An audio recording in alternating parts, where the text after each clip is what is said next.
Yeah.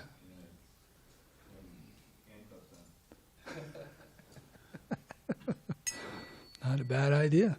Jaya Radha Madhava Kunja Bihari.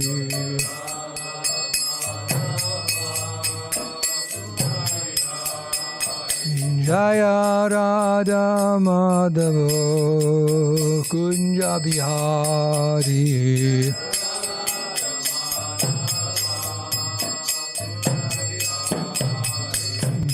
Gopi Jana Vallabha Girivardhari.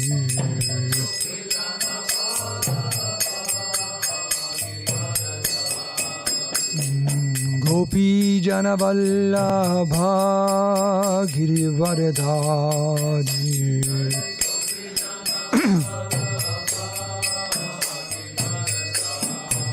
Yasura Nandana Braja Jana Ranjana.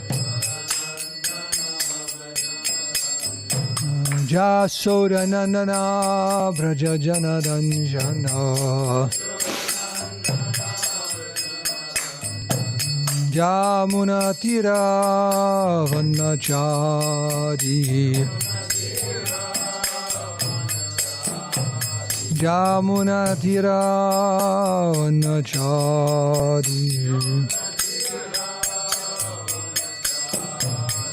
Jaya Radha Madhava Kunja Bihari.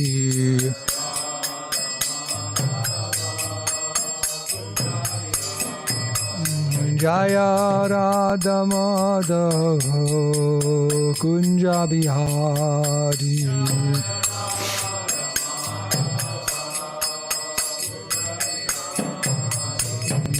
Gopi Jana Vallabha Girivardhari.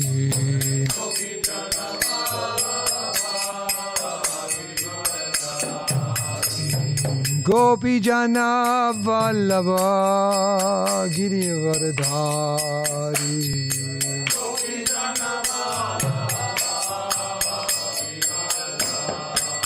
Yasura Nandana Braja Jana Ranjana. Yasura Nandana Braja Jana Ranjana. Jamuna Tira Vanachari. Jamuna Tira Vanachari. Jaya Radha Madhava Kunja Bihari.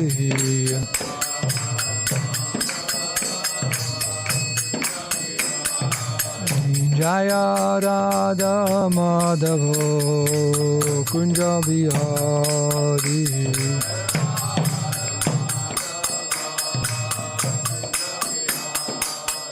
Jaya Radha Madhava Kunja Bihari.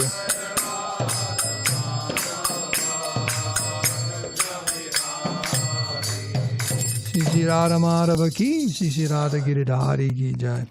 Jayom Vishnupad Paramahamsa Parivrajagacharya Shodhara Shri Srimad His Divine Grace Abhay Charanaravinda Bhaktivedanta Swami Srila Prabhupada ki jai. Jayom Vishnupad Paramahamsa Parivrajagacharya Shodhara Shri Srimad His Divine Grace Srila Bhakti Siddhanta Saraswati Goswami Maharaj Prabhupada ki jai. Anantakoti Vaishnava Vrinda ki jai. Grantara Srimad Bhagavatam ki jai.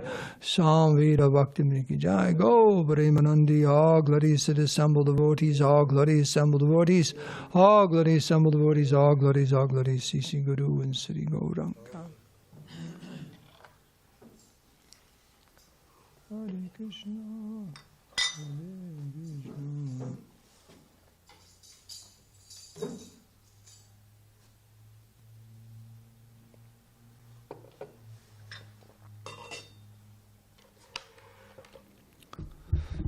Hello, this morning we're continuing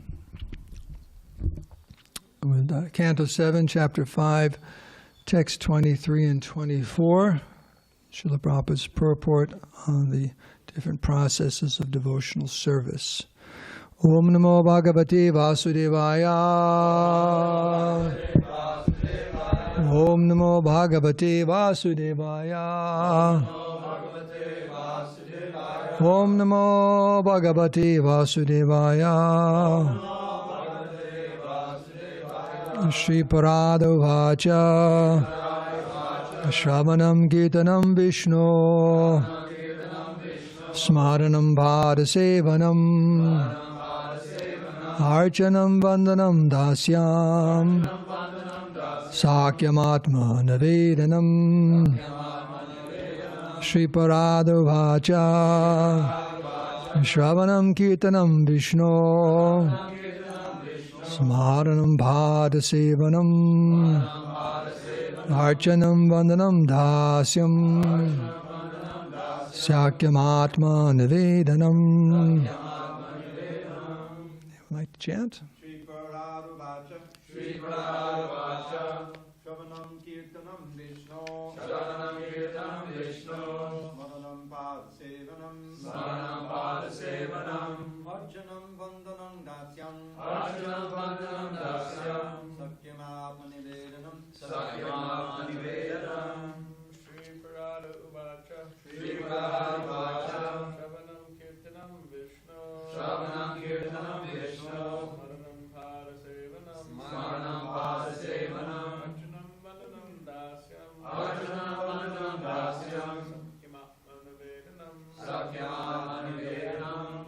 Shri Parado-vacha, Shri Parado-vacha, Shravanam Kirtanam Vishnu, Shravanam Kirtanam Vishnu, Smaranam pāda-sevanam, Smaranam pāda-sevanam, Arcanam Vandanam Dasyam, Arcanam Vandanam Dasyam, Sakyamatma Nivedanam, Sakyamatma Nivedanam. Shri Parado-vacha, Shri Parado-vacha, Shravanam Kirtanam Vishnu, Shravanam Kirtanam Vishnu, Smaranam pāda-sevanam, Smaranam pāda-sevanam, Arcanam Vandanam Dasyam, Arcanam Vandanam Dasyam, Sakyamatma Nivedanam, Sakyamatma Nivedanam. Shri Parado-vacha, Shri Parado-vacha, Shravanam Kirtanam Vishnu, Shravanam Kirtanam Vishnu, Smaranam pāda-sevanam, Smaranam pāda-sevanam, Arcanam Vandanam Dasyam, Arcanam Vandanam Dasyam, Sakyamatma Nivedanam, Sakyamatma Nivedanam. Shri Parado-vacha, Shri Parado-vacha, Shravanam Kirtanam Vishnu, Shravanam Kirtanam Vishnu, Smaranam pāda-sevanam, Smaranam pāda-sevanam, Arcanam Vandanam Dasyam, Arcanam Vandanam Dasyam, Sakyamatma Nivedanam, Sakyamatma Nivedanam. Shri Parado-vacha, Shri Parado-vacha, Shravanam Kirtanam Vishnu, Shravanam Kirtanam Vishnu, Smaranam pāda-sevanam, Arcanam Vandanam Dasyam, Arcanam Vandanam Dasyam, Sakyamatma Nivedanam. Translation. Prahlad Maharaj said, excuse me, let's go on to the translation. Let's move on here. Got a lot of reading today. Is anyone tired? You will be. Hare Krishna. They still say that? The cure for insomnia is a Bhagavatam class. Remember that in the old days? They used to say that.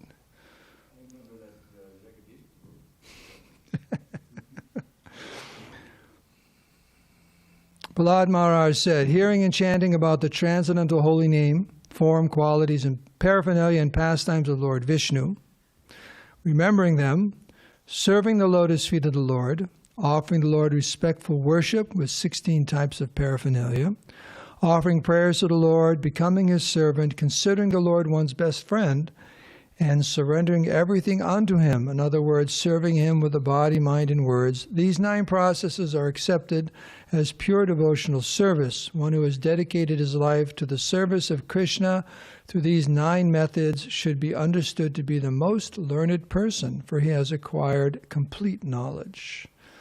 So in the purport, we're continuing with Arcanam.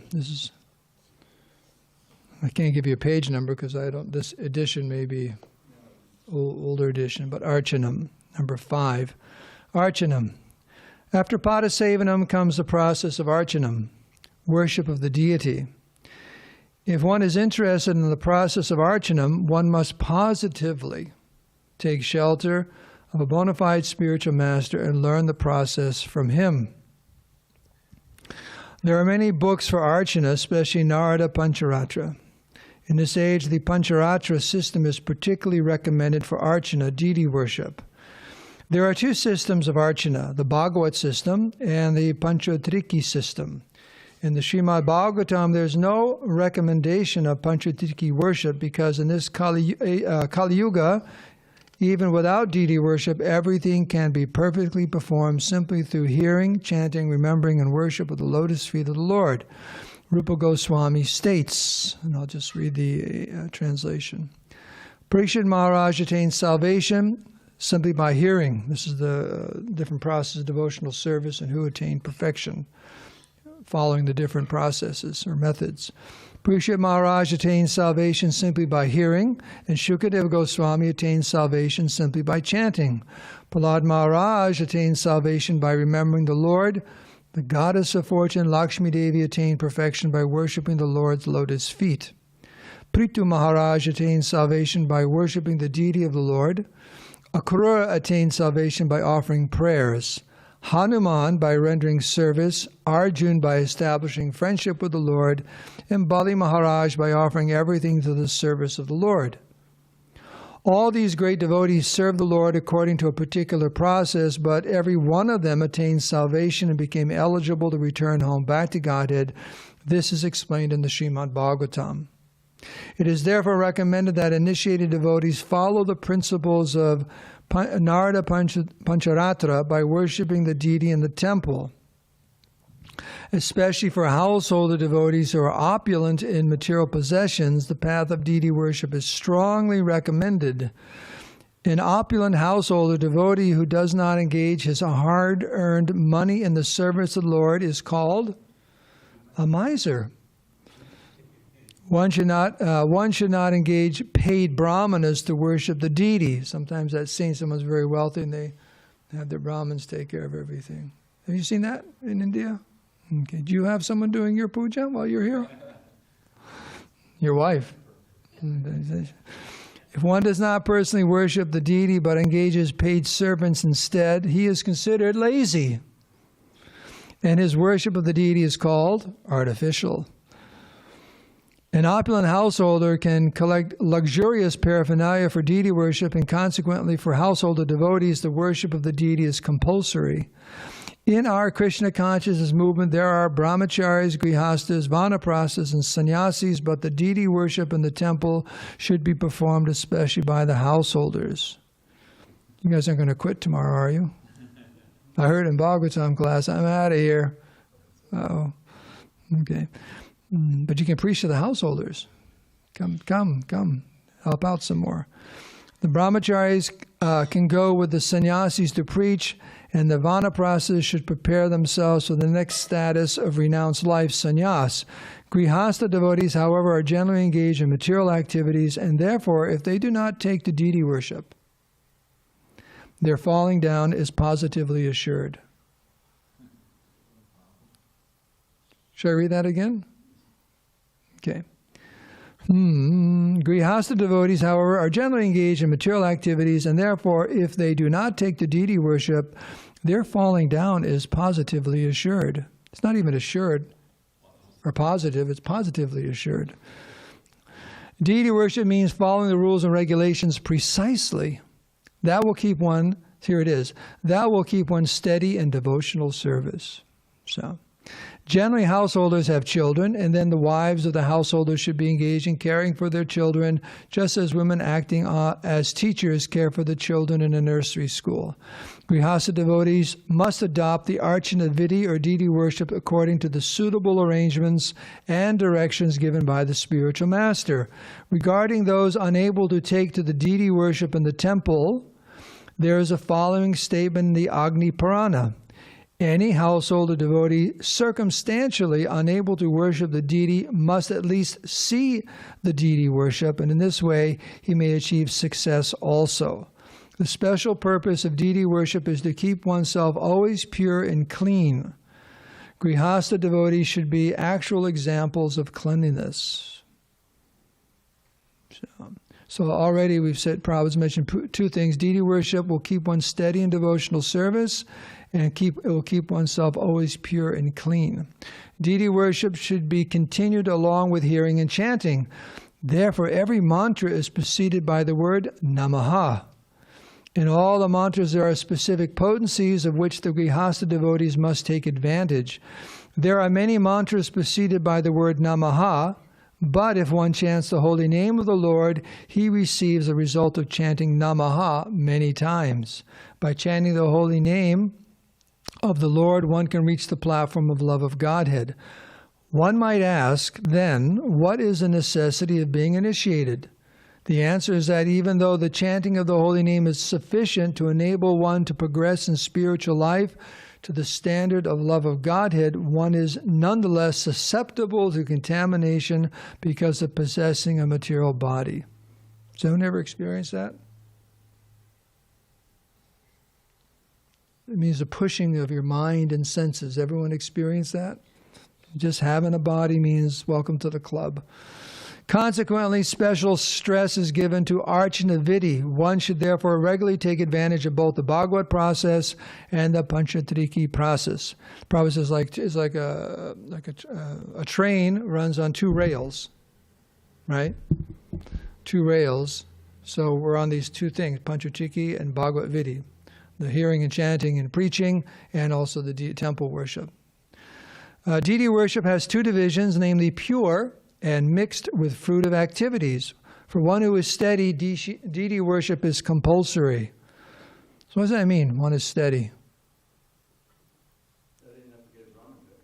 Steady, okay. Get up in the morning, right? Be clean, this, that. It's like you want to say, hey, where's so-and-so? I don't know. Right, you know what? So steady means, I was there. Okay. For one who is steady, deity worship is compulsory. Observing the various types of festivals such as Sri Janmastami, Ram Navami, and Narasingha Chaturdasi is also included in the process of deity worship. In other words, it's compulsory for household devotees to observe these festivals. Now, let us discuss the offenses in deity worship. The following are offenses: to enter the temple with shoes or being carried in a palanquin.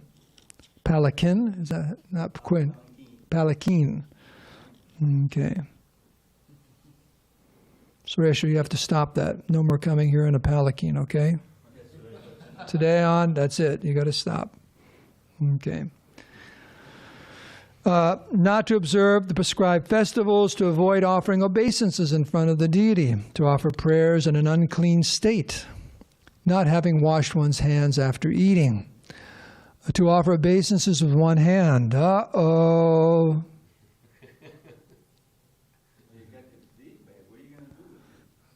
Just put it somewhere nice, or put it in your hands, or like that.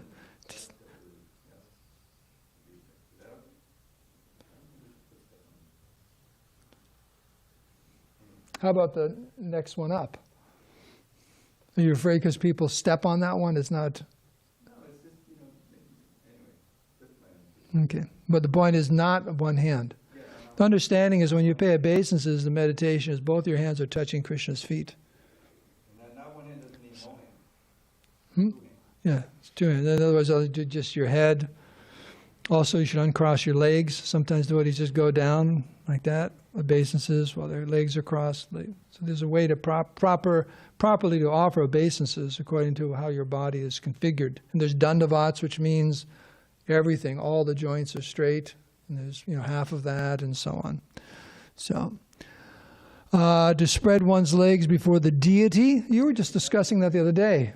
That's been fixed. What does it say now?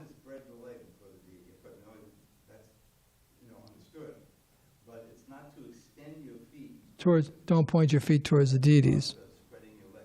Okay. To sit before the deity while holding one's ankles with one's hands. To lie down before the deity. No snoozing in the temple room. Okay. To eat before the deity. Now that doesn't mean you can't take a little charnamrita or someone gives you a little something. It just means you don't, have a meal like that. So you honor a little bit of prasad. Sometimes at festivals, they throw out the prasadam and you take a little. That's okay. But okay. To speak lies before the deity. To address someone loudly before the deity. Hey, Prabhu!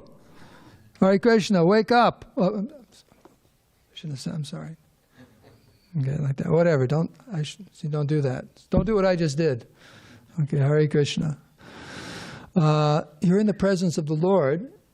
You're in the presence of the Lord. So be very, very. All attention. Say, well, this is all attention is on Radha Giridhari, on their lordship. So to do something to bring people's attention away from the deities. Oh, talk about this, and this will come up, or that's the whole point. You're in the presence of the Lord, like that. To talk nonsense before the deity, to cry before the deity, to argue before the deity. Does it ever happen? Temple management. Remember I told you to get in the kitchen. I'm not going in the kitchen. You can't get me in the kitchen. I'm not going in the kitchen anymore. You're going in the kitchen. No, I'm not. Okay. To chastise someone before the deity. To show someone favor before the deity. To use harsh words before the deity. To wear a woolen blanket before the deity. Now what does that mean? Because we wear wool chadas. Or is that sleeping blanket? Okay. Okay. Okay.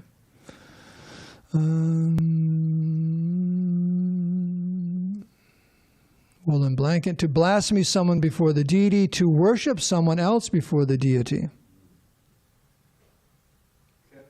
Srila Prabhupada. Okay. To use vulgar language before the deity. To pass air before the deity. To avoid very opulent worship of the deity, although one is able to perform it. That's a big one. Now, one can make so many opulent arrangements, but one doesn't. One holds back. Like Prabhupada said, Krishna doesn't see what you give to him, he sees what you keep. Right? Someone may have millions and millions of dollars, they give very little. Someone have just like there's a story in the Bible, if I may quote the Bible. Jesus and some of his disciples are sitting there in the synagogue, and they're watching the people come in and going up to the altar, and people would give some money. And there's this elderly, obviously very poor woman came up, and she pulled out some coins and put it in there, in the whatever. And when the disciples were saying is that shouldn't, why is she giving this? It's like, everything she had, should we give it back to her or something like that? And he said, no, that's her, devotion. And really that's a lot. That's everything she has. Not everything, but it's substantial for her. It seems so insignificant. Someone comes in, they just give a few coins, but that may be. Well, that's like the thing with the scroll. Yes, yeah. Ramachandra in the building of the bridge, according to a person. But the point is, if you have millions of dollars and you only give a few pennies, like that, so. Was talking about that because he's living in, we live so much time in Vrindavan. So he said, yeah, there are so many people who come and retire to Vrindavan, wealthy businessmen. All the money goes to the family, and they come and they offer Krishna the beads. He said, Krishna is very intelligent, he understands. So, okay. To eat something not offered to the deity. Of course, there's two divisions here of preparing food stuff, the prasad.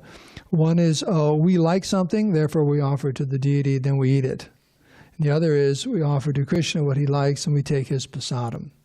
They're both prasadam, but you can see one's a higher level than the other, like that. To avoid offering fresh fruits to the deity according to the season, to offer food to the deity which has already been used or from which has been given to others. In other words, food should not be distributed to anyone else until it has been offered to the deity. To sit with one's back toward the deity, to offer obeisances to someone else in front of the deity, not to chant proper prayers when offering obeisances to the spiritual master, to praise oneself before the deity, and to blaspheme the demigods. They're all servants of Krishna. You don't blaspheme them. You offer them all respect. In the worship of the deity, these 32 offenses should be avoided. And if that's not enough, here's some more. Okay. If you got all those covered, let's see, how about this next list? In the Varaha Purana, the following offenses are mentioned. Because, Krishna's a person. If we're just talking about a stone statue, there are no offenses. Can you offend that wall? You can do all kinds of horrible things to it, but it won't, and Prabhupada get really upset because he just painted it. But the point is, it's not a person. It's just cement and plaster. So the point, but Krishna's a person, you can offend him. So that's what it is. You can offend someone. You can't offend that chair.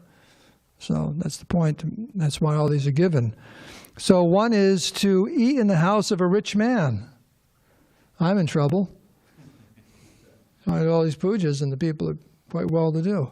The point is you have to eat prasadam. You take prasadam, one has to be very careful about what you eat. Like that. Because the consciousness of the people go into the food. Like that. Prabhupada says in one tape, on one hand, they want to feed you. You know why they want to feed you? When you go to someone's house, you know what happens when they feed you? Yeah, they're unloading their karma. So here comes the sadhu. Whoosh, let's give him our karma. And the sadhu wants to be nice, but he wants to avoid the karma. So what to do? It's like, I will take a little fruit and nuts. Thank you. Thank you. I'm fasting today. So you do that one. That's good. To enter the deity room in the dark. So on the altar, if you're going to do puja, you turn on the light before you go in. To worship the deity without following the regulative principles. That was mentioned in the verse. To enter the temple without vibrating any sound. You ring that bell? Yeah, it's a doorbell. That's what these are. These are doorbells. Ding, you hear like that. So on the altar, that used to be one there. Remember that? We used to have one right there. Did we move it? I don't know. Someone took it home. That's what he said. I don't know. Maybe we sold it to pay the gas and electric bill. I don't know. Yeah, you knock. You should make some sound. That's why you hear they knock on the door of the altar or they come in. You just don't walk in. It's not proper. Like that. Krishna's not your buddy. Okay? Krishna's not your buddy. Especially at this level, it'll come up, we're worshiping as Lakshmi Narayan with great awe and reverence. So, to collect food that has been seen by a dog. To break silence while offering worship to the deity. Is that the same as passing air? Break silence? What does that mean? Or is it just being, when you're doing the puja and so on? Yeah, when you're doing the puja, you should be not like, hey, how's it going over there on Jagannath's altar? I'm doing pretty good. How you doing? What do you think of this weather? You don't do that while you're doing puja. Okay. To go to the toilet during the time of worshiping the deity. So unless it's an emergency, you really shouldn't, don't do that. Just make sure your body's all taken care of. Okay. To offer incense without offering flowers. To worship the deity with forbidden flowers. What's a forbidden flower? Besides old and hibiscus, because that's for the worship of Lord Shiva, right? Okay. To begin worship without having washed one's teeth. To begin worship after sex. To touch a lamp, dead body, or a woman during her menstrual period, or to put on red or bluish clothing, unwashed clothing, the clothing of others, or soiled clothing. Or soiled clothing. In other words, you shouldn't do deity worship with dirty clothes, or rotten clothes, or ripped clothing. Like that should be very, very nice. Paka. Like that. Now, what is this to touch a lamp? Is it because you may get the black? Oil and, yeah, okay. Okay. No touching dead bodies and going on the altar. Like that, after a funeral, you immediately come and bathe, change your Brahmin thread, like that. So, Offering offense, other offenses are to worship the deity after seeing a dead body, to pass air before the deity, to show anger before the deity, and to worship the deity just after returning from a crematorium. After eating, one should not worship the deity until one has digested his food. Now, why is that? Yeah. Excuse me. Huh? 4 hours? Okay. Nor should one touch the deity or engage in any deity worship after eating safflower oil or hing. That's tough. Okay. These are also offenses. In other places, the following offenses are listed: to be against the scriptural injunctions of the Vedic literature, or to disrespect within one's heart the Srimad Bhagavatam while externally falsely accepting its principles. Because Krishna in other words, you're not a devotee. So Krishna won't accept your worship. Like that. To introduce differing shastras, to chew pan and betel before the deity. You see that in India. Their mouth is all red. They spit all over the place. You can't do that and be a pujari. Like that. To keep flowers for worship on the leaf of a castor oil plant. I guess that's considered unclean. The leaf of a castor oil plant. To worship the deity in the afternoon. Let the deity take rest. That's what it refers to, right? During the time is resting, because at what time? There's a wake up in the afternoon.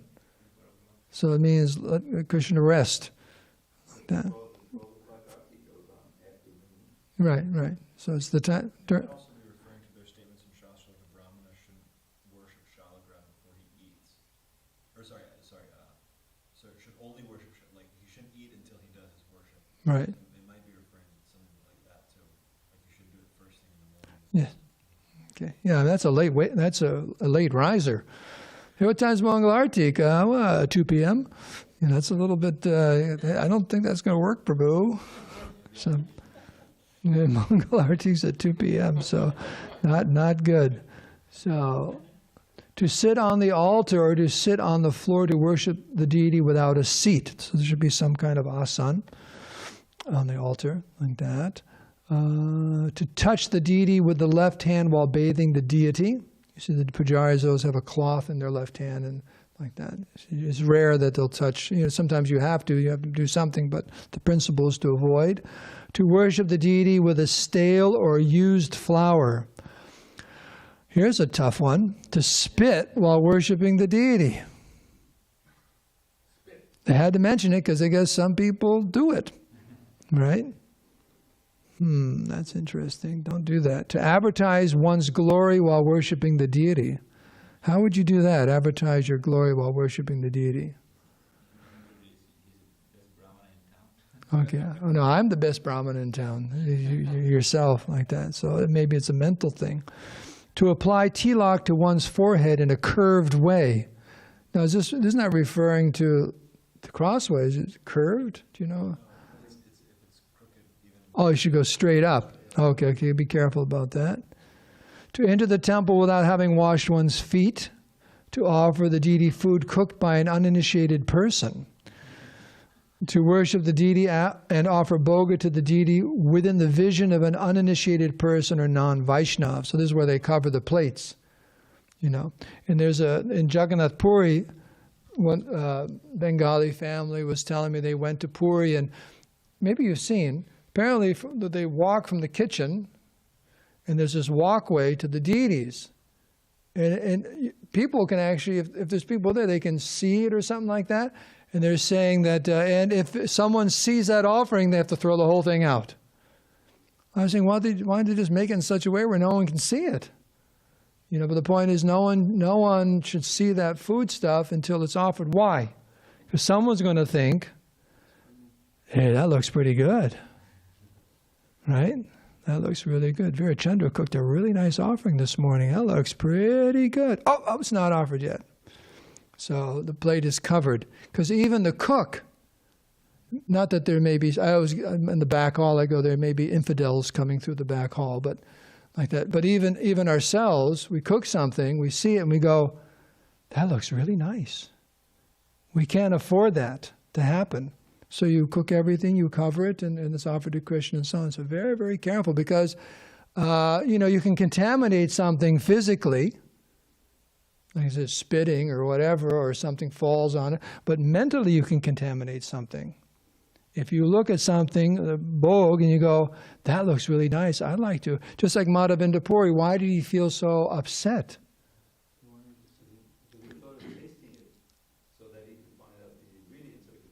Right. It was actually all in service, but he was so distraught, he just left, and he was, chanting like anything all night long. What an offense I've committed, because I thought for a split second, I wonder what that tastes like, just so I can cook it for my deities. But still, he was thinking. So you can contaminate something with your mind. When sometimes they talk about the evil eye. You ever hear that one? The evil eye. People look at someone, look at you enviously, or something like that. Drishti, yeah. So you have to purify. You have to do so many things to remove that, like that. Yes. Yalis.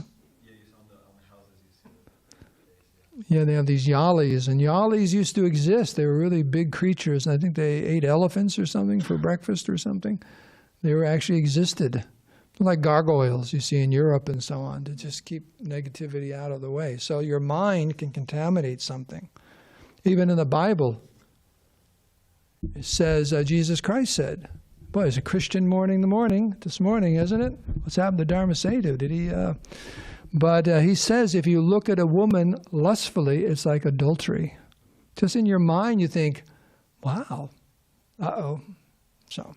So that's the point here in the mind. So it's very important, even though it's a short distance in this temple, still you prepare, you cover it, and just you don't want to do that.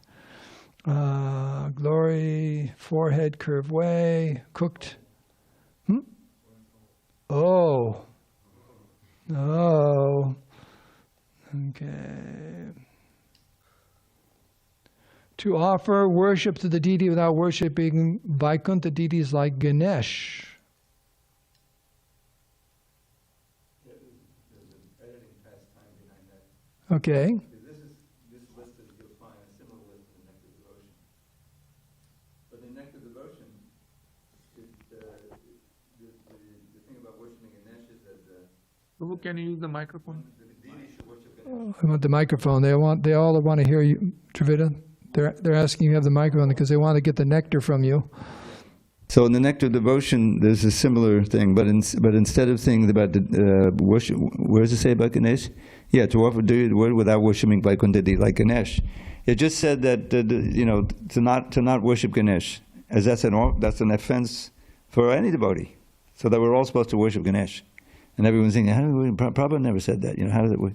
But when we did the research, we said, oh, it's just for the pujaris. They're supposed to worship deities like Ganesh before they get on the altar. No, and for us, it means taking permission from our spiritual masters. There you go. Before you begin deity worship and so on. You can't directly approach Krishna. To worship the deity while perspiring, to refuse flowers offered to the deity, to take a vow or oath in the holy name of the Lord. If one commits any of the above offenses, one should read at least one chapter of Bhagavad Gita. There's only 18 chapters, so, oh my goodness, I have to keep going over through them. This is confirmed in the Skanda Purana of Avanti Kanda. Similarly, there is another injunction stating that one who reads the 1,000 names of Vishnu can be released from all offenses. You know the shortcut for that? 3 names of Ram equals 1,000 of Vishnu, and 1 name of Krishna equals 3 names of Ram. So you just say, Krishna. Okay, get back on the altar. In the same Skanda Purana, Reva Kanda, it is said that one who recites prayers to Tulsi or sows a Tulsi seed is also free from all offenses. Similarly, one who worships the Shalagram Shila can also be relieved of offenses. In the Brahma Purana, it is said that one who worships Lord Vishnu, whose whose 4 hands bear a conch shell disc, lotus flower, and club, can be relieved from the above offenses. In the Adi Varaha Purana, it is said that a worshipper who has committed offenses may fast for 1 day at the holy place known as Sokrava, and then bathe in the Ganges.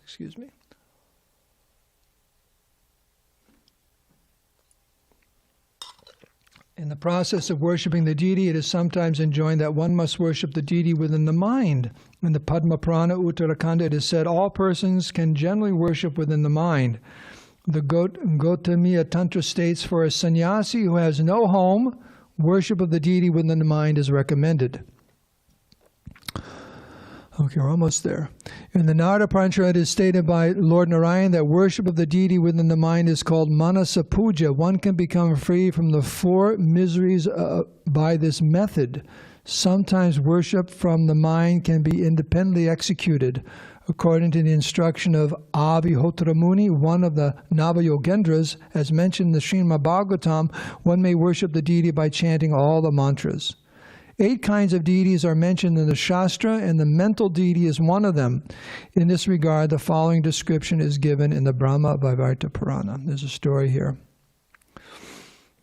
In the city of Pratishthanapura, long ago, there resided a Brahmana who was poverty-stricken, but innocent and not dissatisfied. The nice qualities of a Brahmin.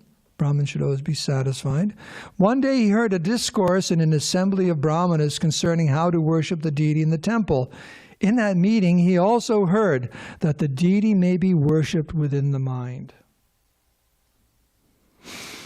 After this incident, the Brahmana, having bathed in the Godavari river, began mentally worshipping the deity. He would wash the temple within his mind. Now, if we ask you to clean the temple floor, don't say, I did it within my mind. You actually have to do it. But he in his mind, he had no temple, so in his mind, he's doing it all within his mind, because that's all he had. Yeah, if you want to do that, then yeah. That rasgula is actually only on the mind. Excuse me, blah, blah, blah. And then he would wash the temple within his mind, and then his imagination he would bring water from all the sacred rivers in golden and silver water pots. He collected all kinds of valuable paraphernalia for worship, and he worshipped the deity very gorgeously, beginning from bathing the deity and ending with offering arti.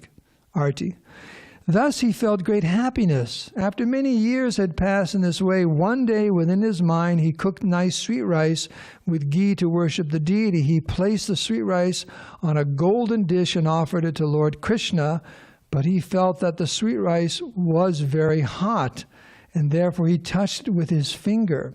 He immediately felt that his finger had been burned by the hot sweet rice, and thus he began to lament. In other words, it was too hot to offer to the deities. To Krishna. While the Brahmana was in pain, Lord Vishnu and Vaikuntha began smiling, and the goddess of fortune inquired from the Lord why he was smiling. Lord Vishnu then offered his associates to bring the Brahmana to Vaikuntha.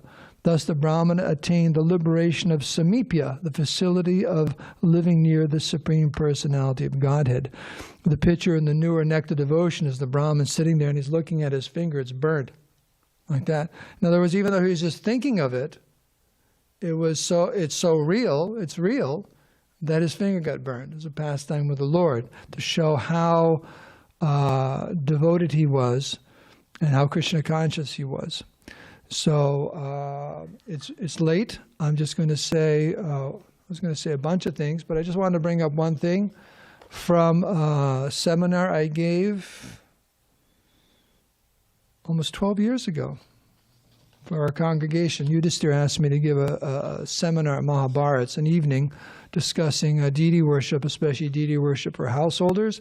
But one thing that devotees may not be aware of is there's 5 limbs or angas to the pañcarātra system. It's not just going on the altar and offering an artik or addressing the deities. Pañcarātra means 5 nights. Is it when Narada Muni was asked? You want to explain that? Or is he was asked to describe it? It took him 5 nights or 5 days to different rishis. It was for 5 nights they discussed or outlined this process. But the first thing is called, there's these aspects of all aspects of deity worship. The first is called abhigamana, and that means you're waking up in your activities before you go to the temple, like brushing your teeth and taking a bath and different things like that. Tilak, that's not curved, and achman and so on. And proper attire, that it's not soiled or so on. The next one is called upadana, So you get to the temple and you gather the different articles of worship, your puja items, making sure they're nice and clean and polished and everything's appropriate. Like that, very carefully placed on the trays. Upadana also refers to preparing food to offer. And that also, everything's very, very clean, properly prepared, like that. The next one, 3, is yoga. It's part of deity worship. And yoga means becoming fixed in one's spiritual identity by mantra and meditations. This is your prayers before deity worship. Buddhi Shuddhi or Shuddha? Shuddha, like that. There's different mantras we chant on the altar just to, you can say, get yourself in the proper state of consciousness and so on. And meditate on the fact that you're eternal servant of Krishna, and this is a spiritual activity. 4th is Ija. Ija. Does anyone know Ija? Our God brother? You know Ija at BTG? Yeah, we were in Boston together. And I just called him the other day for some subscriptions. Very nice devotee, Ija. And this is all the worship of the Lord, offering 3 or 5 or 16 or 64 articles of worship. You know, how to worship the order, how to worship the Lord, what order, offering the bhoga, distributing prasadam, or the artik. It says here, being steady, choose a standard to stick with. Okay. And then what to do when you're traveling, bathing and dressing the deities, and the mantras during the puja. So this is all this is like your puja manuals in back. 5 is swadhyaya. That means cultivation, devotional service, self-study. You're studying of the scriptures. Or alone or in the association of devotees, kirtan, japa, serving the devotees, tulsi, the holy dham, honoring prasadam. These are all parts of swadhyaya. Observing festivals with the devotees, avoiding offenses. So when you say, you know, deity worship or pañcarātra or pañcratiki, these 5 are the 5 limbs. So you see, any devotee is pretty much, you have this, is doing many of these things already. And then at a certain point, as it says Prabhupada said in the purple, when you're steady, and Dravida made it the point, that means you get a Brahman thread. When you're steady, then you actually can begin the deity worship, which Prabhupada said is positively assured was you fall down if you don't do deity worship, if you're a householder. And because it's so late, there's one quote, I'll just paraphrase it. Sometimes the question is that, why don't we just chant? And the point is, deity worship keeps us clean and regulated and steady, and we need those in order to chant properly. Just like in the early days in the movement, devotees would just stay out till midnight, 1 o'clock, chanting at hair and different things like that. And there was no morning program, and Prabhupada stopped it. Because unless you have this regular, both help. You need each other. The Bhagavat Vidi and the Pañcratiki Vidi. You need them both. So don't underestimate it. And to the extent we are very, very, and it being very clean and all that, it helps our consciousness and we can chant properly, hear and chant properly. Of course, that was a long class, but we can begin with the next item tomorrow. Are there any questions? Huh? Yeah, it's written in here. Maybe we should have given a 2-day seminar. But the devotee who wrote this, I think it's Manu Swami, in the introduction, he was making the point that if you look at it, deity worship, look at all those offenses, and it takes up a big part of our life. Not that we should stop preaching, but the temple is not just an offering an arti. The temple is a base for our preachers to go out. It's where we get our strength. The average person who comes, they need a temple. They need to come to the temple and become enlivened by the deity worship, enlivened by the association of devotees, the Bhagavatam, Bhagavad Gita spoken here, Mahaprasad, essential. So the temple's a big spiritual hub for the people in general. So and we have to maintain it. So I'll stop talking. If there's anything essential that needs to be said, or semi-essential, or whatever, because it's. Is breakfast ready? Dwijamani? I mean, he may be just starting, so I don't know. No, he's not just starting, but there's an important point, so go ahead and say it. going to say that the Pañcarātra, these things in Pañcarātra, it's interesting because it's a whole lifestyle. It's not just like related to deity worship. It's a whole Pañcarātra, like it's a whole lifestyle that one lives centered around the deity. So it's a really amazing system. How I always think of it like it creates like super pujaris, or like pujari, like super soldiers, you know, that their whole life is basically centered around the worship of the deity. You know, whether it's waking up in the morning, and in Pañcarātra there's procedures for all these different things: how to wake up, mantras, you know, to chant when waking up, mantras to chant while bathing, and you know, like of course the order, you know, first you know, whatever, evacuate, and then wash your mouth, brush your teeth, then bathe, then like, you know, achman, all these different things, you know, and it's all, and then, you know, there's morning duties, midday duties, evening duties, how to go to sleep. And it's all No one here has a problem with that. Yeah, well, different procedures. I yeah. know, I'm just joking. Mantras and things like that. But it's a really amazing system, and to the extent that one like can apply it in their life, Yeah. that whole system, it makes a big difference actually, because it keeps one, you know, it's a regulated way to keep one, you know, Krishna conscious. If you think that like, okay, I have to do this, and if you actually like meditate on it and are very focused, all these different prayers and things like that, it's a very amazing system actually. Yeah, it gives them spiritual potency, like that. We're talking about the different order of things, you know, it's very, very specific, and that's Jad Bharat, how he fried his parents out. Remember that? His father tried to make him a Brahmin, and purposely he did everything backwards. He would take a shower, then evacuate, and just like, I can't, just to leave him alone, you know, so he just tried to do everything backwards. Yeah, just stand him out there in the field. You know, it's like he said, chant Gayatri this way, chant it that way. He said, okay, he'd take a shower, then go to the bathroom, and just like, this kid's never going to be a Brahmin. Like, they did it on purpose. So we can end here. All glories to Srila Prabhupada.